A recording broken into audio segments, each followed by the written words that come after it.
प्रेम अंधा भी होता है। एक लड़का था। वह काफी गरीब था। उसके पास ना तो कुछ खाने को था और ना ही रहने को घर था। वह अपने दोस्तों के घर रहा करता था। उसने एक छोटी सी कंपनी में पेंटिंग का काम करना शुरू कर दिया। धीरे धीरे उसके पास काफी पैसे भी हो गए। बाद में वह काफी धनी भी हो गया।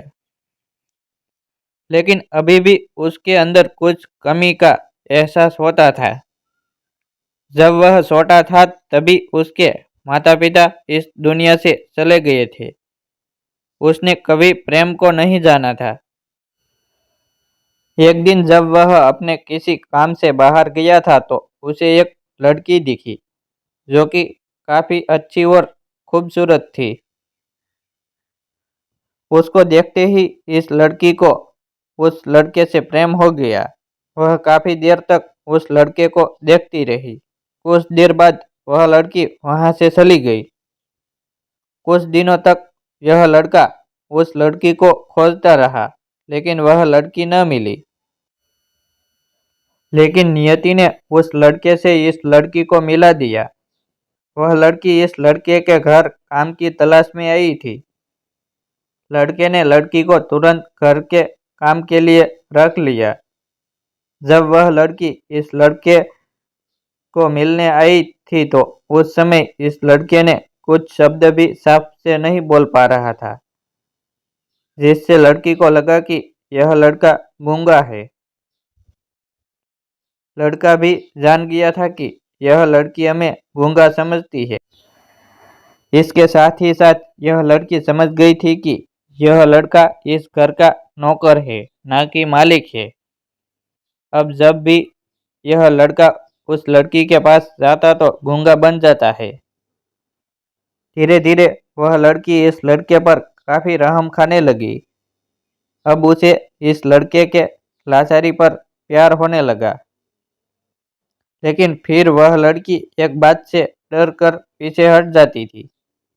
इस लड़की के भी माता पिता बचपन में ही मर चुके थे। इस लड़की को इसके सासा ने पाला था और वह चाहता था कि वह जब तक जिंदा रहे यह लड़की उसके खाने और पीने का पैसा दे। लड़की का प्रेम हद से भी बाहर जाने लगा। लड़के के एक खांसी पर भी वह लड़की दौड़े उस लड़के के पास पहुंच जाती थी। अब लड़का भी समझ गया कि इस लड़की को मुझसे प्रेम हो गया है। लड़का भी बहुत ज्यादा उस लड़की से प्रेम करता था। उसने पहले लड़की के बारे में सब कुछ पता किया।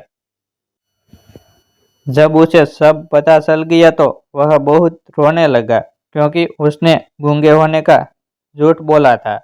अब वह दिनों रात रोने लगा।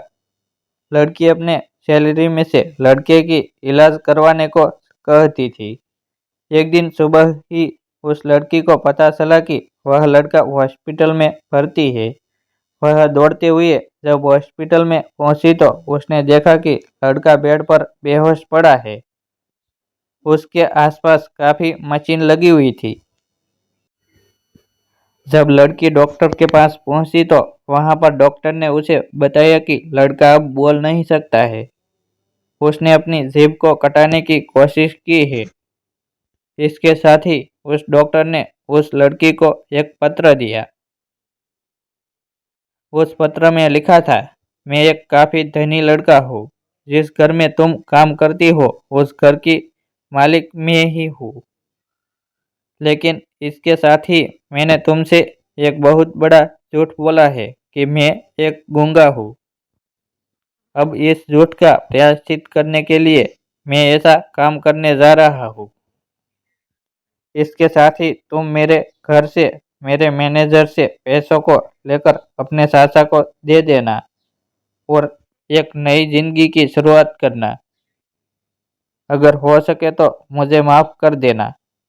तुम्हारा दोषी। इस पत्र को पढ़ने के बाद उस लड़की के आंख आंसू से भर आए। वह दौड़ते हुए मंदिर में गई। उसने भगवान के सामने कसम खाया कि जब तक वह लड़का बोलने नहीं लगता है तब तक वह कुछ नहीं खाएगी। भले ही वह मर क्यों न जाए। इधर डॉक्टर भी उस लड़के की इलाज कर रहे थे। ईश्वर ने दोनों के मन की बात कबूल कर लिए और अब लड़का बोलने लगा, लेकिन वह अपनी याददाश्त को खो गया। अब उसे कुछ भी नहीं याद था। अब इसके बाद लड़की ने उसके याददाश्त के लिए काफ़ी कुछ किया, लेकिन याददाश्त न आ सका। अगर प्रेम की नींव को झूठ पर रखा जाए तो वह गिर ही जाता है।